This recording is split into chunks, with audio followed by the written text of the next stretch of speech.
వచనాన్ని నేను చదువుతాను. కాబట్టి దేవునికి లోబడి ఉండుడి, అపవాదిని ఎదిరించుడి, అప్పుడు వాడు మీ యొద్ద నుండి పారిపోవును. దేవుని యొద్దకు రండి, అప్పుడు ఆయన మీ యొద్దకు వచ్చును. పాపులారా, మీ చేతులను శుభ్రము చేసుకునుడి, ద్విమనస్కులారా మీ హృదయములను పరిశుద్ధపరచుకునుడి. వ్యాకులపడుడి, దుఃఖపడుడి, ఏడువుడి. మీ నవ్వు దుఃఖమునకును, మీ ఆనందము చింతకును మార్చుకొనుడి. ప్రభు దృష్టికి మిమ్మల్ని మీరు తగ్గించుకొనుడని, అప్పుడు ఆయన మిమ్మల్ని హెచ్చించును. దేవుడు తన పరిశుద్ధ లేఖనములు మన వెనుకడిలో దీవించి ఫలభరితముగా మార్చునుగాక. చిన్న ప్రార్థన చేసుకుందాం. పరిశుద్ధుడా, సర్వాధికారి అయిన నా తండ్రి, ఈ సమయంలో అల్పుడైన నన్ను మీ సిలువ సాటును మరుగు చేసుకొని నాతోనూ అందరితో మాట్లాడుమని నజరేయుడైన యేసు నామములో ప్రార్థిస్తున్నాము తండ్రి. ఆమేన్. హల్లెలూయా. గమనించండి ప్రియులారా, దేవుడు మనతో, ఆయన పిల్లలమైన మనతో ఇలాగా సెలవిస్తున్నాడు. ఏమన్నానంటే, దేవునికి లోబడి ఉండుడి, అపవాదిని ఎదిరించుడి, అప్పుడు వాడు మీ వద్ద నుండి పారిపోవును అని వ్రాయబడి ఉంటున్నది. హల్లెలూయా. మొదటిగా దేవునికి లోబడమంటున్నాడు, రెండవదిగా అపవాదిని ఎదిరించమంటున్నాడు, మూడవదిగా అప్పుడు వాడు మీ వద్ద నుంచి పారిపోవును. 3 మాటలు ఈ వాక్యములో వ్రాయబడి ఉంటున్నాయి. దేవునికి లోబడటం అంటే దేవుని వాక్యానికి విధేయత చూపటం. దేవుడు ఏం చెబితే ఆ విధంగా మనం గనక బ్రతకగలిగితే, మనము గనక జీవించగలిగితే, మనము గనక నడుచుకోగలిగితే, దేవుడు చెప్పినట్లుగా నడుచుకోగలిగితే మనము అపవాదిని ఎదిరించిన వారం అవుతాం. హల్లెలూయా. దేవునికి లోబడకుండా, దేవుని వాక్యానికి విధేయత చూపకుండా బ్రతికే బ్రతుకు వల్ల అపవాదిని మనము ఎదిరించలేము. హల్లెలూయా. అపవాదిని ఎలా ఎదిరించాలి? హల్లెలూయా. సాతానుడు యేసు ప్రభుల వారి దగ్గరికి వచ్చాడు. ఎలా వచ్చాడు? ప్రభువా, ఈ రాళ్ళు రొట్టెలగునట్లు ఆజ్ఞాపించుము. నువ్వు దేవుని కుమారుడు కదా, ఈ రాళ్ళు రొట్టెలగునట్లు ఆజ్ఞాపించు. రొట్టెలు చేసుకొని తినేసి ఉపవాసంతో ఎందుకుంటావు? కడుపు మార్చుకొని ఎందుకుంటావు? ఆకలి దప్పులతో ఎందుకుంటావు? నువ్వు దేవుని కుమారుడివి, పంచభక్ష పరమాన్నాలు భుజించాలి. నీకెందుకయ్యా ఉపవాసము? ఈ రాళ్ళకి ఆజ్ఞాపించు, రొట్టెలు అయిపోతాయి. నువ్వు దేవుని శక్తి కలిగిన వాడివి, నువ్వు మహిమ కలిగిన వాడివి, నువ్వేం చెబితే జరుగుతుంది. ఒక మాటను రాళ్ళు రొట్టెలు అయిపోతాయి.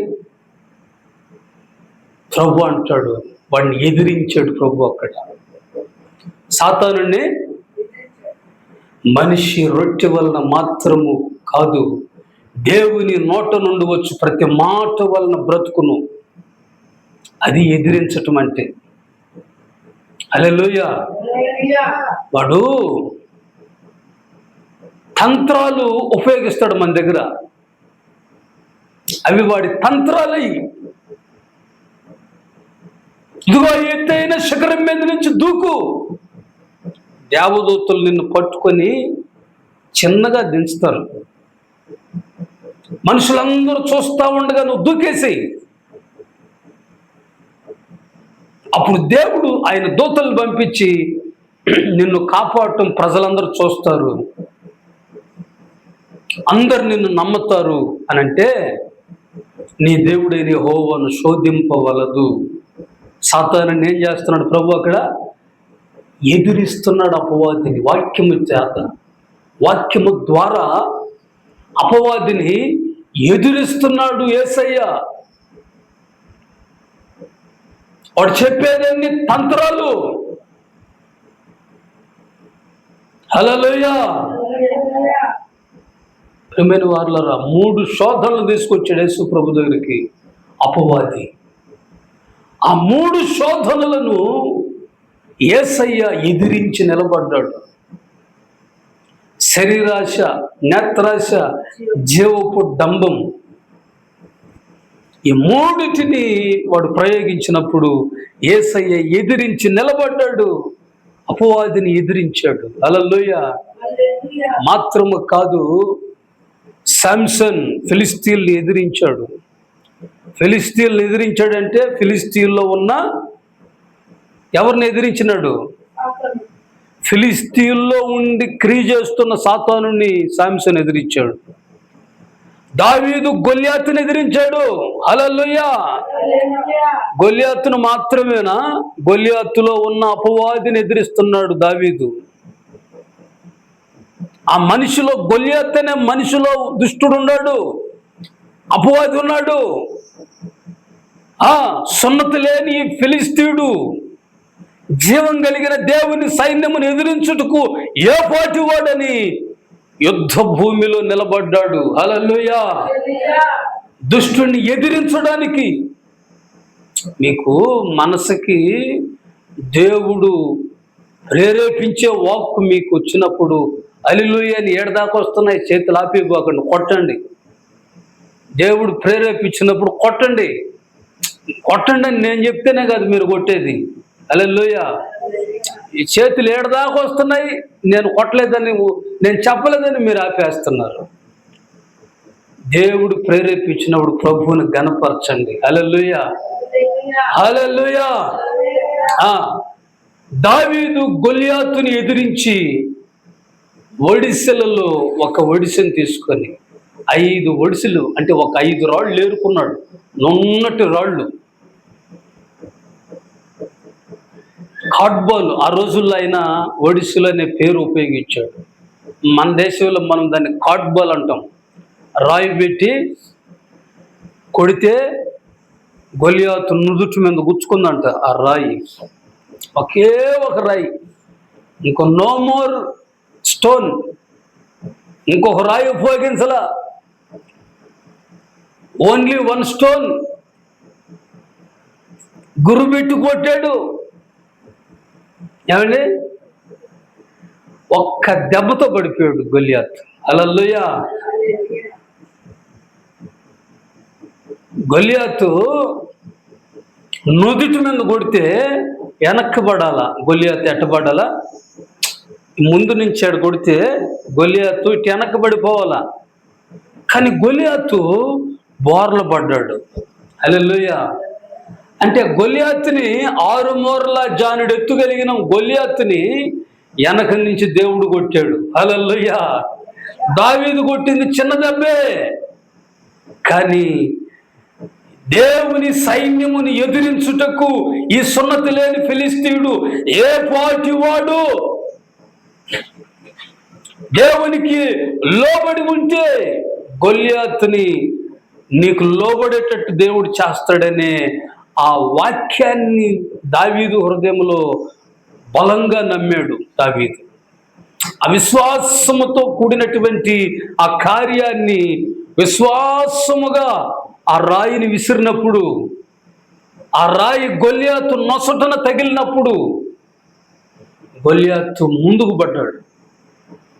వెనకబడాలిట, కానీ ముందుకు పడ్డాడంటే దానికి కారణము దేవుడు పెట్టమని వెనక నుంచి గొల్యాతుని కొట్టాడు. కొట్టిన దెబ్బతో కూడా ముందుకు పడ్డాడు గొల్యాతు. హల్లెలూయా. హల్లెలూయా. అపవాదిని ఎదిరించాలి మనం. అందుకే దేవుని వాక్యం రాయబడింది ఎఫెసీయులకు రాసిన పత్రికలో 6వ అధ్యాయం 11వ వచనములో, అపవాది తంత్రములను ఎదిరించుడి. అపవాదిని తంత్రములను ఎదిరించాలి మనం. వాడి తంత్రాలు ఎదిరించాలంటే దేవుడిచ్చే సర్వాంగ కవచమును ధరించుకోవాలి.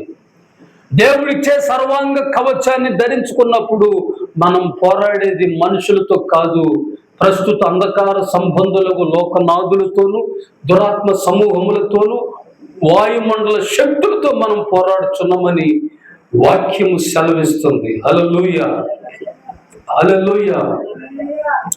కాబట్టి దినాన మనము పోరాడేది శరీర మాంస సంబంధులతో కాదు, కానీ మనం పోరాడేది అపవాది శక్తులతో. ఆ మనిషిని ఆధారం చేసుకొని ఆ మనిషిలో ప్రవేశించి సాతానుడు మనతో పోరాడుతుంటాడు. మనల్ని ముందుకెళ్లకుండా వాడు పోరాడుతుంటాడు. పోరాటం, ఈ పోరాటాల మధ్యలో దావీదు ఫిలిస్తీన్లే వచ్చిన, అమాలీకీలే వచ్చిన, పెరిజీలే వచ్చిన, గెర్గెషీలే వచ్చిన, హిత్తీలే వచ్చిన, మోయాబీలే వచ్చిన, దావీదు ప్రభువా యుద్ధానికి వెళుతున్నానని దేవుని మందిరములో మోకరించి ప్రార్థన చేసి యుద్ధ భూమిలో నిలబడేవాడు. హల్లెలూయా. యుద్ధము చేసేవాడు, వారి పైన జయం పొందుకొని తిరిగి వచ్చేవాడు దావీదు. హల్లెలూయా. కాబట్టి ఈ రోజున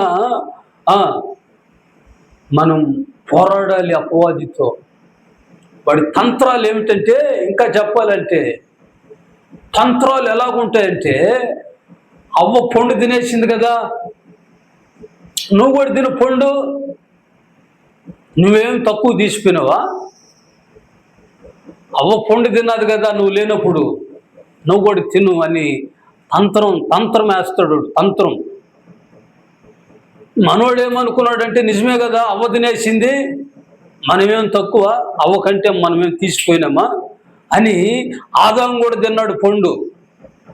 ఈ రోజున సమాజంలో ఎలా జరుగుతుందంటే, భర్త తప్పు చేస్తున్నాడు, భర్తకేనా, నేనేం నా భర్త కంటే తీసిపోయినా అని చెప్పని భార్య కూడా ఆ త్రోవలోకే దిగుతుంది. అంటే సాతానుడు తంత్రం అది. హల్లెలూయా. నా పై అధికారి లంచం తీసుకున్నాడు, నేనేం తీసిపోయినానా అని కింద అధికారి తీసుకుంటున్నాడు లంచం. సాతానుడు తంత్రం అది. హల్లెలూయా, హల్లెలూయా. పోలీస్ డిపార్ట్మెంట్ వాళ్ళే లంచాలు తీసుకుంటున్నారు, మేము మున్సిపాలిటీ డిపార్ట్మెంటు మేము తీసుకుంటే తప్పేందని దిగజారిపోతున్నారు. హల్లెలూయా. సాతానుడు తంత్రాలు ఎన్ని. హల్లెలూయా.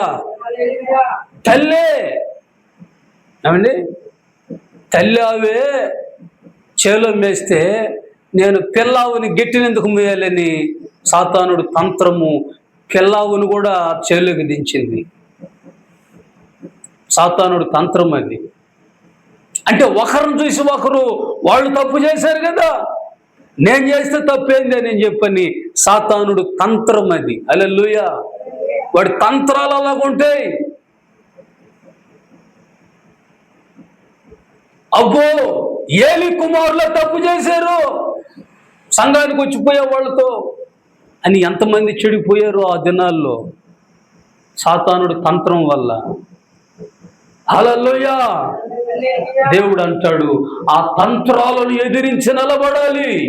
ఆ తంత్రాలను ఎదిరించి సమూయేలు నిలబడ్డాడు దేవుని మందిరములో. హల్లెలూయా.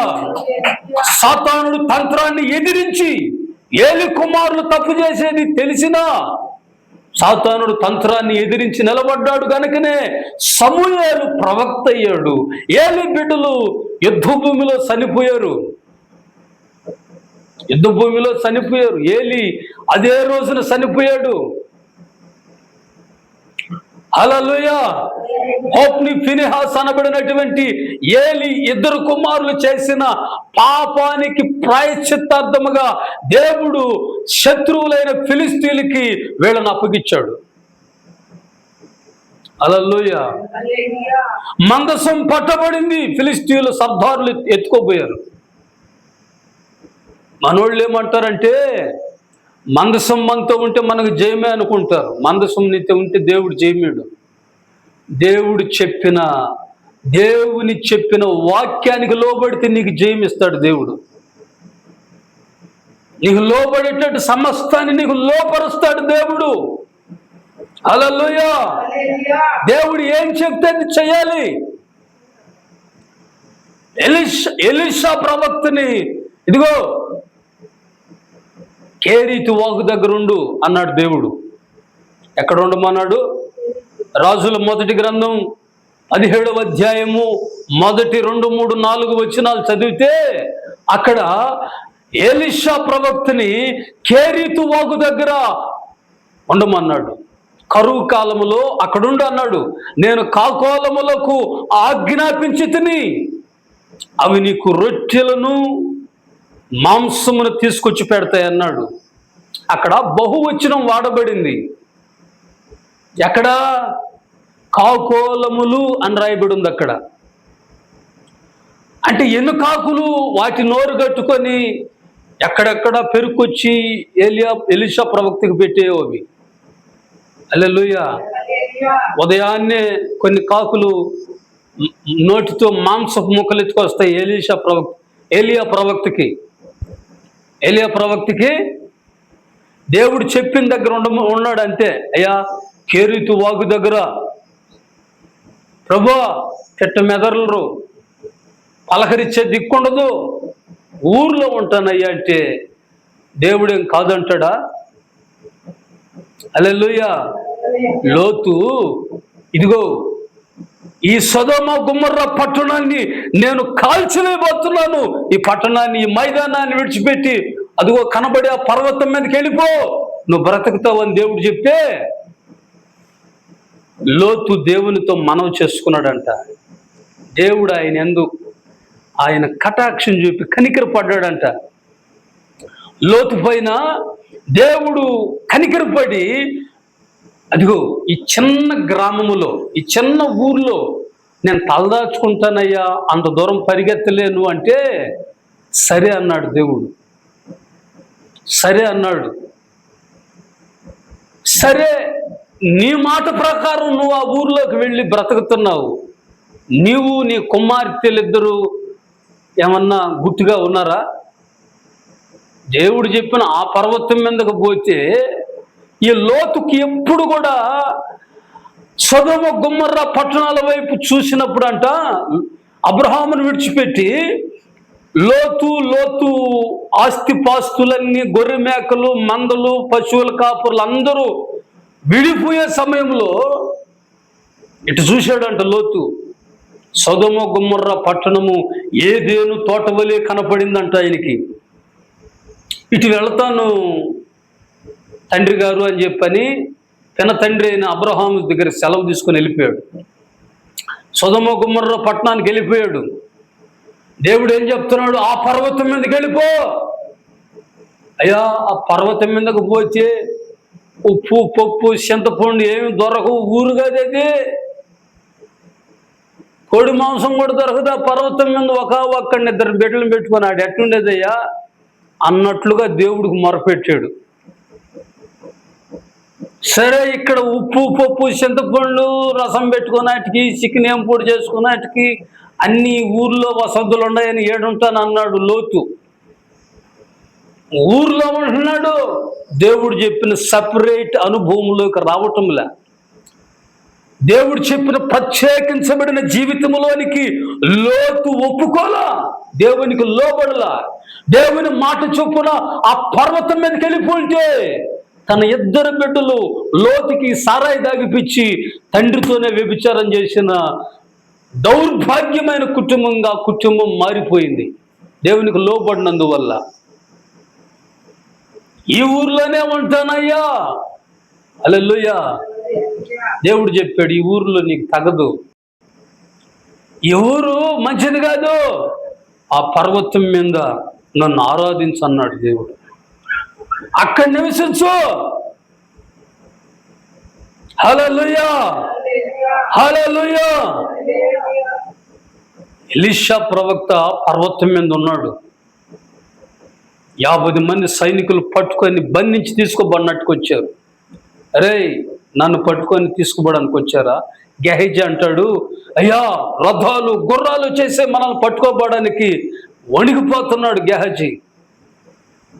గెహజీతో ఎలీషా ప్రవక్త ఒక ప్రార్థన చేసి, ప్రభువా, వీడు చూచున్నట్లు వీడి కన్నులు తెరువుము, ఈ పర్వతము చుట్టూ అగ్ని రథాలు గుర్రాలు ఉన్నాయని వీడు చూచేటట్లు వీడి కన్నులు తెరువు ప్రభు అని ప్రార్థన చేస్తే, ఆ మాంస సంబంధమైన గుర్రాలు రథాల కంటే ఎక్కువ అగ్ని రథాలు పర్వతం చుట్టూ తిరుగుతా ఉన్నాయి. హల్లెలూయా.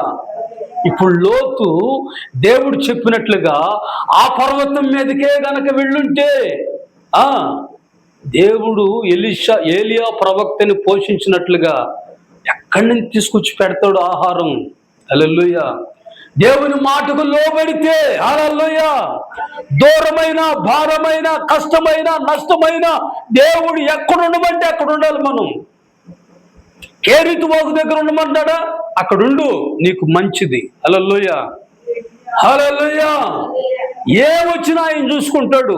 ఆయన మాట చొప్పున మనం బ్రతికితే, మన ఇష్టానుసారంగా బ్రతికితే అది మనకు నష్టాన్ని తీసుకొచ్చి పెడుతుంది. హల్లెలూయా, హల్లెలూయా.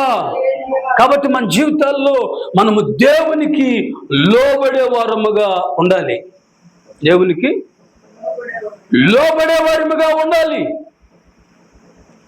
నోవహుతో దేవుడు చెప్పాడు, నీ కొరకు, నీ ఇంటి వారి కొరకు ఒక ఓడను సిద్ధం చేసుకో. మారు మాట్లాడాడు నోవహు, ఓడను తయారు చేసుకున్నాడు.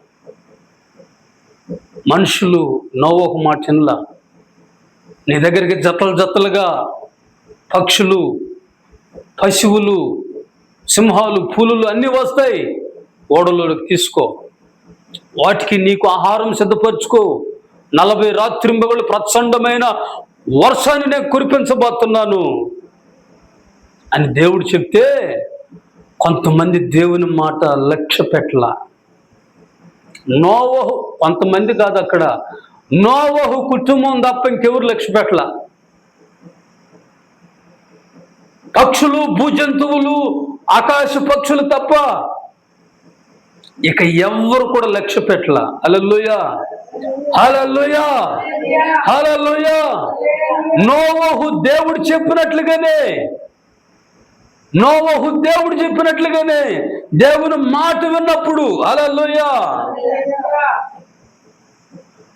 ఓడను సిద్ధం చేసుకున్న తరువాత నోవహు కుటుంబాన్ని దేవుడు రక్షించి కాపాడి, ఆయన నశించిపోకుండా వాళ్ళని కాపాడాడు.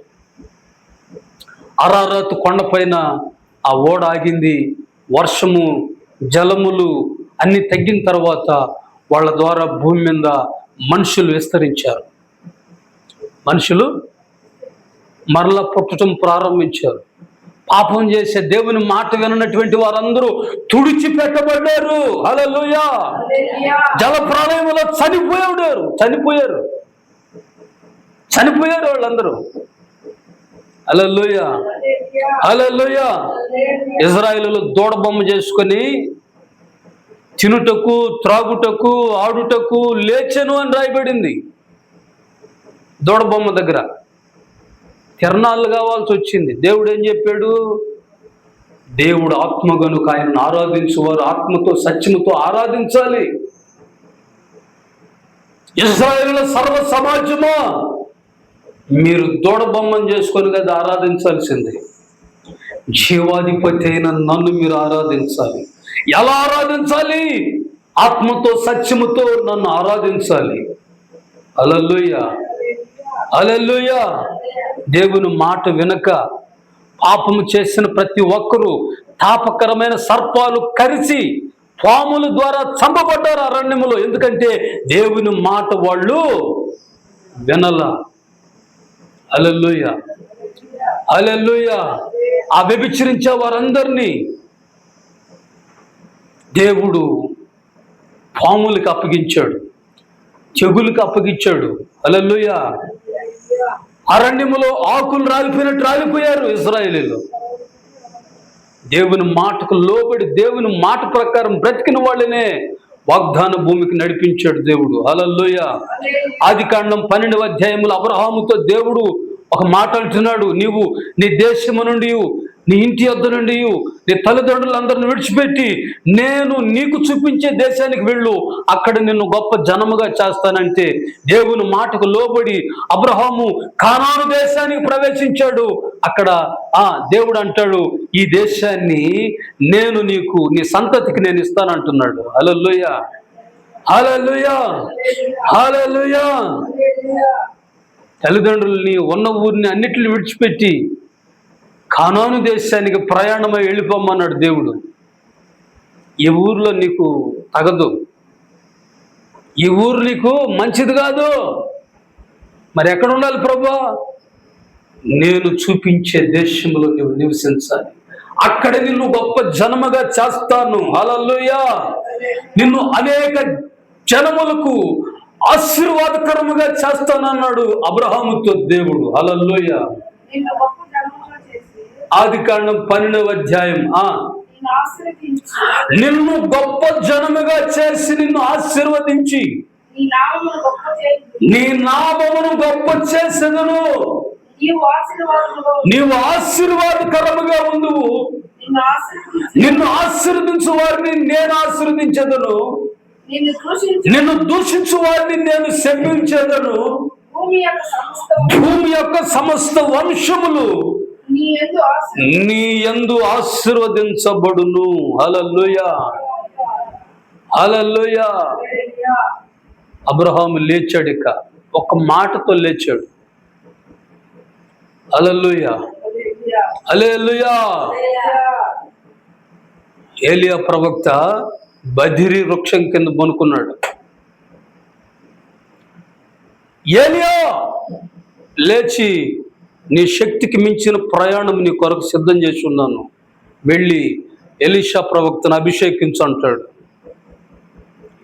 ఏలియా ప్రవక్త అంటాడు, ఈ మట్టుకు చాలయ్యా, ఇంతవరకు చాలు, హలో ఇంతవరకు చాలు, నన్ను తీసుకో, నన్ను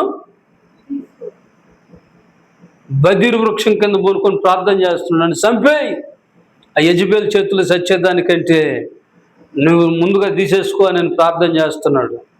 ఈ కసాయి మొగుడు చేతుల్లో చచ్చేదానికంటే, హల్లెలూయా, ఈ కసాయి భార్య చేతుల్లో చచ్చేదానికంటే